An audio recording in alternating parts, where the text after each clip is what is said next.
বসেই তো আছেন, কষ্ট না হলে কমেন্ট বক্সে আল্লাহ নামটি লিখে যাবেন।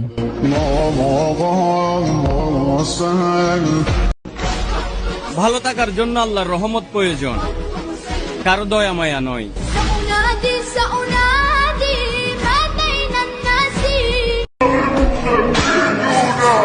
কাউকে কোনো ধরনের কষ্ট দিয়ে থাকলে মাফ করে দিবেন, সরি। কারণ 2 দিনের দুনিয়া, আজকে আসি কালকে নাও থাকতে পারি। ভাবতেও অনেক শান্তি লাগে আমরা সেই নবীর উম্মত যার পেছনে 70,000 ফেরেশতা নামাজ পড়েছিল। আলহামদুলিল্লাহ। আজকে দেখব কারা বেশি সালাম দিতে পারে, ছেলেরা নাকি মেয়েরা।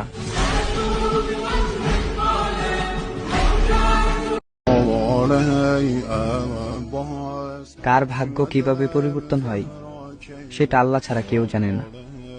অতএব ধৈর্য ধরুন, সফলতা একদিন আসবেই ইনশাআল্লাহ।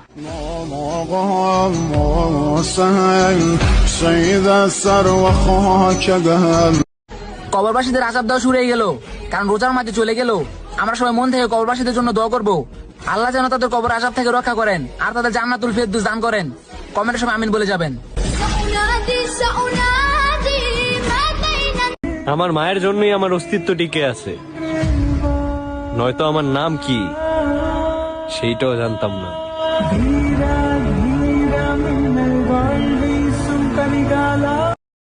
আজকে সব থেকে সেরা প্রশ্ন, তোমার রবকে কমেন্ট বক্সে জানিয়ে দাও। থেমে গেলে চলবে না, এখনো বাবা মায়ের অনেক স্বপ্ন পূরণ করা বাকি।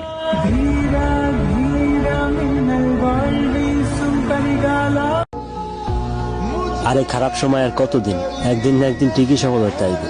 খারাপ সময় দিয়ে আল্লাহ এটা বুঝাইতেছে যে কে আপন কে পর, কে খারাপ সময় পাশে থাকলো আর কে থাকলো না। যাকবে, আল্লাহ ভরসা। রাসূল সাল্লাল্লাহু আলাইহি সাল্লাম বলেছেন, যতই কষ্ট হোক না কেন কখনো নিজের মৃত্যুর কামনা করিও না, কারণ তুমি মৃত্যু দেখছো, তার যন্ত্রণা দেখো নাই।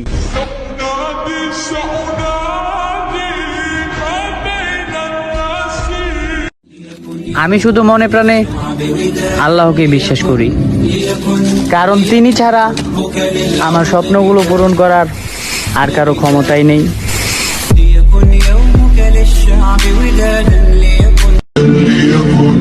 কারো চেহারা অসুন্দর বলার আগে একবার চিন্তা করুন, আপনি কোনো মানুষের ভুল ধরতেছেন না, মহান আল্লাহ তাআলার সৃষ্টির ভুল ধরতেছেন।